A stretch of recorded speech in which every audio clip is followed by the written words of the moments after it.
guys know what I'm talking about.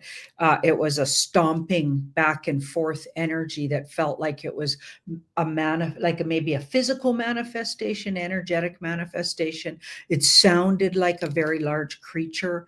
It was pitch black and foggy, so I really couldn't see anything, but it was too loud to maybe be physically an actual creature. Like it felt like it was too loud and too close. Yeah, it had an otherworldly flavor. And I was describing this to Abby, and she had some amazing insights. So let's start there, Abby. When I told you that story, what was the first thing you said? Yes.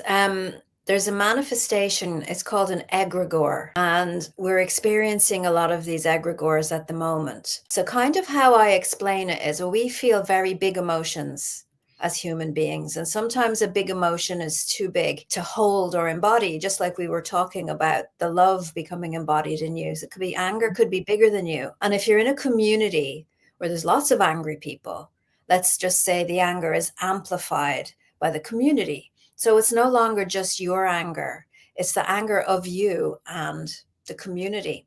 And if a person isn't able to hold on to that or embody it, which they really don't want to, I guess, you don't want to be holding on to all that anger, it can leave and become animated, it have a life of its own. Mm-hmm. And so I kind of see it like, you pick up the hairs on your cat and you end up with quite a lot of them when you start to get, so all of this anger will pick up more anger of the same frequency. And as we know, we're going through huge changes and people are throwing away lots of emotions. They don't want to own it. They don't want to do their inner work. And so it's like, I suppose when I was talking to you on the phone, I said it's kind of like a pack of wild dogs that just end up hanging out together and then just start having a life of their own. Mm-hmm. So that's kind of an egregore. And I think as well as hearing it, if you're sensitive like you are, Janine, outside of anybody's body, it can also step into somebody's body and then they act out through that and then they leave.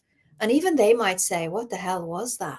Mm-hmm. So there's so many different aspects, entities, energies around. And because we're limited with what we can see with our eyes and hear with our ears, we have to basically have our best guess at what these things are. But I hope that makes sense. It was a stomping back and forth energy that felt like it was maybe a physical manifestation, energetic manifestation.